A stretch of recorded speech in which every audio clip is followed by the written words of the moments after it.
Good afternoon and welcome everyone. Region 10 Education Service Center and Partners Resource Network are excited to welcome you to our family webinar for the month of November. My name is Lauren and we have Jim here that's representing our Partners Resource Network. Today's session will be presented by Anna Millette, Outreach Specialist for the Texas ABLE program. Anna has spent more than 21 years in public service in Texas, including the last 14 years with the Texas Comptroller's Office, supporting families and communities through the Texas ABLE program. Her background includes marketing for the Texas Tuition Promise Fund, as well as roles in the Texas Department of Motor Vehicles and the Texas Department of Transportation. Anna holds a bachelor's in arts in communications from Southwest Texas State University and lives in Austin with her two children, Brandon, who is 20, and Lainey, who is 9. So please join me in giving a warm welcome to Miss Anna Millette. Thank you so much, Lauren, for that great introduction. And I appreciate the opportunity to be here this afternoon to talk with you guys a little about the Texas ABLE program. As Lauren mentioned, my name is Anna Millette. I am a state employee. I work for the Texas Comptroller of Public Accounts, and we are in charge of administering the Texas ABLE program. It's my understanding that you guys are going to receive a PDF of today's slide, and as well as I believe this is going to be available for you to watch out on your website. So here's all my contact information. What I plan on covering today is I'm going to do a very high level historical kind of view of what ABLE is. We'll talk a little bit about some of the savings program basics, right? How this program works. And then the second half of the presentation, I'll talk a little bit about the Texas program itself, as far as how to get started with the enrollment. We'll look a little bit into the savings and investment options, and then different ways to use the account. I will leave you with some helpful resources that you can actually find out on our website. So my job as an outreach specialist is to travel across the state, talking to different disability associations. I work with families and individuals with disabilities. And so whenever I'm out in the field, I always have to let folks know that I am actually, some of the information that I'm going to discuss today involves investments. And so there's strict rules and regs against giving advice. So I'm not a tax attorney. I'm not a financial advisor. So I want to let you know all the rules and regs of the program itself can be found on our website at on our program disclosure statement and participation agreement. So let's talk a little bit about ABLE, the history of it. So I keep saying ABLE, ABLE, ABLE. Well, what does it really stand for? ABLE stands for Achieving a Better Life Experience, right? So it is a savings program that was created on the federal level back in 2014, and it was named after a gentleman by the name of Stephen Beck. Stephen was a disability advocate, but he was also a parent of a child with special needs. So the story is that this program came about after Stephen, along with some other parents that had kids with special needs, were sitting around his kitchen table one night, and they were talking about long-term saving strategies for their children. How were they going to be able to save long-term and keep that eligibility for important benefits, such as SSI and Medicaid? And so they lobbied to create this program, and it took 10 years to pass. But it truly was a game changer for the way families could save, because what it did was it created a new savings opportunity for families to put their own money away in an ABLE account, what we call an ABLE account, use it for disability-related expenses, all while keeping that eligibility for public benefits. So many of you know that in order to have benefits, many times there's resource limits. So you can't have more than $2,000 in that individual's name, or they won't qualify for those benefits. So with these ABLE accounts, families can now save above and beyond that resource limit and still keep that eligibility for benefits. The last thing that the law did was it authorized the states to administer the program. So this is very important because the only way someone can open an ABLE account is through a state administered agency. And so here in Texas, we administer it through the Comptroller's office. So there are 40 plus states that do have ABLE programs, and some of them are open to out-of-state residents. Texas is open only for Texas residents. So that's super important. You can't walk into a Wells Fargo and open that ABLE account. It has to be done through the state. Let's talk a little bit about what is an ABLE account. I mentioned earlier, these are savings accounts for those individuals with disability. These are your own private funds that you're putting into the account, and they're intended to supplement any other funding that you may be receiving, such as SSI or SSDI. Very important, based on that federal law, the beneficiary or the individual with a disability is the owner of the account. So whether they're 3 years old or whether they're 83 years old, they are always the owner of the account. And you can have one ABLE account per beneficiary. So you can't have an account, for example, in Virginia that accepts out-of-state residents and then have one here in Texas. Some of the benefits of having these accounts, obviously, I mentioned earlier, save and keeping that eligibility for those benefits. I say future eligibility because we do see many times some of our families may not be receiving benefits now, but will often, as that child were to get into transition age, going into 18, they'll go to apply for benefits on their own, and the monies that are in that ABLE account are not considered countable resources. These are tax-free withdrawals if they're used for disability expenses, and I'm going to talk more about that in just a moment. But it's financial independence for individuals who are working, peace of mind for mom, dad, for family. Some of the biggest benefits I think of having an ABLE account is the choice and control, right? So once that account is set up, you decide how much you're putting in. You control if and when you take that money out. It's all in control of whoever is managing that account. Anyone can contribute. This is great. Others can give to it up to that annual contribution limit, and we'll talk about it in just a moment. And we do see a lot of our families that will save in conjunction with a special needs trust, which is another savings tool for families to be able to save larger amounts of money. So based on that federal law, there are eligibility requirements as to who can open an ABLE account. And the law today stands that the disability has to have occurred for that individual before the age of 26, okay? In addition to that age requirement, they have to meet one of the 3 criteria that you see here on the screen. So if they're eligible to receive SSI or SSDI, and they meet that age requirement, they could open an account. They could have a condition on the Social Security Administration's list of compassionate allowances. This is generally more rare conditions that the Social Security Administration is updating. And then they can have a physician's diagnosis stating that that individual did, their disability occurred before the age of 26, and they meet the definition of what is considered a disability from the Social Security Administration. So you'll see here on the screen that definition is result in marked or severe limitations expected to result in death or lasted longer than 12 months. So one quick note on the age requirement, starting January of next year, January of 26, that age requirement is actually increasing. They're increasing it to the age of 46. So it will really open the door for families, individuals, adults who have received a disability later in life to be eligible for that ABLE account. So a couple of different ways to open the account. First and foremost is going to be that individual with a disability. If they're a Texas resident and they're 18 years of age, they can open and manage the account on their own. If not, they can have an authorized legal representative open and manage it on their behalf. So this would be a power of attorney, a guardian, a conservator, parent, brother, sister, or a representative payee appointed by the SSA, the Social Security Administration.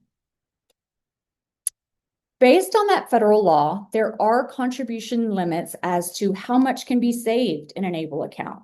So every taxable year, there's an annual limit of $19,000 from all sources combined, right? So that's Individual with a disability putting money in, mom and dad putting in money in, $19,000 is that annual limit. If they are individuals who are working and not contributing to an employer-sponsored retirement plan, they changed the law a couple of years ago to allow for those individuals to be able to save above and beyond that $19,000, an additional $14,580 just in working wages. So really increasing that amount for those individuals who are working. And then the maximum that you can have in an ABLE account here in Texas is $500,000. This is an important slide for individuals who are receiving SSI, Supplemental Security Income, or will receive SSI in the future. And what this slide says is that that essentially you can save up to $100,000 in that ABLE account. When that account goes over the $100,000, any monthly SSI benefits that that individual is receiving, those benefits are temporarily suspended until that account falls back down under the $100,000. It's very, very important. Now, Medicaid benefits, those important waiver services, those will continue even when that account goes above and beyond the $100,000. So remember, we're at $19,000 per year. And when that account reaches $100,000, and this only applies for individuals who are receiving SSI, okay, monthly benefits. Working wages can be put into an ABLE account. It's still, those wages are still considered countable income as far as SSI determination purposes. So that you want to keep that in mind as well. So we've talked about who's eligible, how much you can put in, who can open the account. The law says you're supposed to use the account to pay for disability-related expenses. What is really a disability-related expense? The definition is the expense relates to that individual with a disability and is to be used for improving or maintaining their health, their independence, or their quality of life. At the end of the day, that's anything related to that individual with a disability. And this even includes basic living expenses. As these are tax advantaged accounts, the tax advantage is going to be with when you make that withdrawal for the account to pay for these disability expenses, you're not going to pay taxes on the earnings part. And we'll talk about that in just a moment. But these disability expenses, the IRS does provide some categories for us here as to what they would consider a disability related expense. So you'll see here education, housing, transportation, employment training, health, prevention, wellness, legal fees. You'll see funeral and burial are also considered a disability expense. Again, being able to tie it back to that individual with a disability for their health, their independence, or their quality of life. This is the shirt on their back. This is the food they eat. This is a trip to the movies. It's a copay. You get the idea. But very, very broad, because a disability-related expense for me or my situation may look very different for you in your situation. Let's talk a little bit about the Texas ABLE program. The Texas program itself, as I mentioned earlier, we administer the program through the Comptroller's office. Everything is done online. It takes probably 20 minutes to enroll. It's a simple platform to be able to roll through the process. It doesn't cost anything to enroll.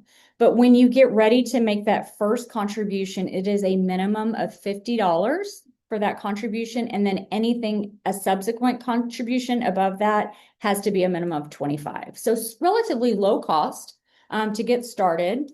And during that enrollment process, this is where you will decide how you want your funds to be saved, right? The money that goes into the account, you get to select that. Our program has 5 options to choose from. The 4 that you see here on the left-hand side of the screen are called managed allocation options. These are risk-based, and they're predetermined portfolios for you. They range from aggressive to conservative. And then that 5th option is going to be a bank savings FDIC option. So as you're going through this enrollment process, you can choose how you would like your funds to be saved. So you say, for example, I would like to put 100% of my funds in the bank savings, or I'd like to put 50% in moderate and 50% in bank savings. So flexible, just kind of depending on your situation. The other thing is on the performance of these investment options, you can check our website to look at the performance history of each one of these options so you can see how they've performed over the years to help you make your decision. You can also go in once that account is set up and change those investment options for future contributions. You can change that up to twice a year. Something to keep in mind. Our program has a really neat gifting tool that works as once the account is set up, whoever is managing that account, whether it's the individual with the disability or that authorized legal representative, can go in online and they can send out an email to family or to friends and really anyone. And it sends an email out to them and it invites them to make a contribution directly back into that ABLE account. Without handing, and what this does is it allows people to save and help people save without handing money to that individual, because we know when it hands money to the individual, it is counted as income. So great way for folks to save for holidays and birthdays, that kind of thing. Using the account, once it's set up, it's easy to get money into the account. You can certainly write a check if you'd like to. You can do a payroll deduction, all or a portion of your payroll. You can do electronic funds transfer. So this would be an external checking account, for example, you may have. You can electronically route that directly back into the ABLE account to make the contribution that way. We do offer an automatic contribution plan. So a lot of our families will set it up to, for example, every month they want to put in $50 into the account, or every quarter they'd like to put $500 in the account. So just flexible depending on their needs. You can also roll over funds from a college savings 529 account. This is important because some families have set up college savings 529 accounts intending to use those funds for higher education. They changed the law to allow for those families to roll that over tax-free into an ABLE account up to that $19,000 limit, of course, but being able to use it for education if you'd like, but also opening it up for other expenses related to the individual's disability. I mentioned the online e-gift, and then we also talked about the special needs trust. So we do see a lot of our special needs trust attorneys will write a trust to actually fund into the ABLE account. So that can be done as well. Taking money out of the account, it's easy as well through that online system. You could execute a check from the account if you'd like. You can electronically route make that withdrawal from the account and electronically route it back to a personal checking or savings and then pay for the disability expense that way. But what we see most of our families do is they will actually utilize our prepaid card. So we do have a prepaid debit card. It works just like a Visa. It's through US Bank and it's called the Focus Card, and it's just for Texas ABLE account funds. So the money comes out of the ABLE account, you make that withdrawal, you put that money onto the prepaid card, and then you would go out and use it just like a normal Visa to pay for those disability expenses, whether you're paying online or whether you're out in the world paying a medical copay, that kind of thing. It's just an easier way to have access to the funds. And then through US Bank, there's a mobile app so you can see how much is on the account or on the card, and then looking at transaction history and that kind of thing. So very, very cool tool that a lot of our families will use. It doesn't cost anything to have that US Bank Focus Card. There are various fees if you want to pay for like an international transaction or something like that, but all that information can be found on our website. So as these are investment accounts, there is a monthly fee to have a Texas ABLE account. So it's $3.50 a month, or roughly $42 a year to have that ABLE account. There's various fees if you'd like to have paper delivery of documents, that kind of thing. But most of the stuff can be found on our on the website through that portal. Once you log in, and you can access it that way. And then again, once that money is out onto that debit card, you make that transaction, you can utilize that debit card as much as you would like with no excess fees. So that's very, very important to note as well. So I talk really fast. I've covered a lot of information, but at the end of the day, I want to let you guys know we do have some resources out on our website that we provide because I talked about a lot of things, right? Administering an ABLE account comes from the Comptroller's office. We've talked about Social Security Administration, the Internal Revenue Service, Medicare, Medicaid. And so each one of these agencies has rules and regs on how their employees treat ABLE accounts. And so we have all of those links out here for you to look at. And we just sort of in the spirit of transparency, want you to go out there and read it and you know, do your homework and make sure that, you know all the rules and regs before you get started.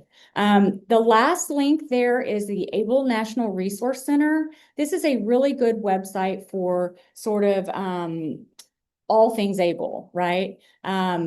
If you want to know information about other states that have ABLE programs or just really sort of webinars or point papers on the program, that's a good place to go as well. The last slide that I will leave you with is how to get in touch with us, right? So we have a customer service team. They are, all they do is speak Texas ABLE. So Monday through Friday, 8 to 5, you can give them a call. You can email them. You can ask them anything about the program. They also have access to the enrollment system, so they can kind of help you if you need help along the way. And as far as outreach, I mentioned earlier, I'm part of the outreach team. There's actually 2 of us for the whole state. So we rely very, very heavily on partnerships. And just like we're doing today, if you know of anyone who could find this information of benefit, we will come to you. We will do virtual presentations. We do lots of events throughout the state. So please let us know and reach out to us that way. And we'd love to. We're very, very much grassroots. So we'd love to work with you and get this information out across the state. That is all I have for this moment. I think I'm going to turn it back over to Lauren and to Jim. And again, thank you guys so much. And I appreciate the opportunity. No, thank you. Ms. Millette, that was such great information. It was very practical, highly useful. I'm sure the information that you shared today, it truly does support our families' understanding in their options and planning confidently for the future. So we thank you for your expertise and just the opportunity that you gave us to know about the Texas ABLE program. Now, before we close, I do want to remind everyone of a couple free resources available to you and your families. Again, to learn more about the information presented today, the eligibility, investment options, or how you can open an account, remember you can visit the www.texasable.org. Our next family webinar is on December 16th. It's called Planning for Life After High School, What Families Need to Know About the Transition Plan in the IEP. So I hope you'll be able to join us then. And as always, if you would like to know any more, or if you need any more information or guidance on special education rights or services, you can always visit us at www.spedtex.org, as well as our Partners Resource Network as well. Hey, Jim, I see you're there. Thanks for being with us again here today. Is there anything you would like to add? Yeah, I just had a quick question. I thought I had remembered or heard something about going to the website and watching their own webinars. Could you tell us a little bit about that, Anna? Oh, yes, yes. We do, as part of our outreach initiative, we offer webinars once a month. And so if you go out to our events page on our website, you can actually register just to learn more about the program, and we're constantly pushing out new information. So thank you, Jim. Very, very helpful. Yes. Head out to our website, texasable.org, to go ahead and get registered for a webinar. Awesome. Great. Thanks. Yeah, thanks. Thanks for that reminder. Okay, well, I thank you guys again for joining us today. We hope to see you at future Region 10 family engagement events, and you guys have a wonderful afternoon.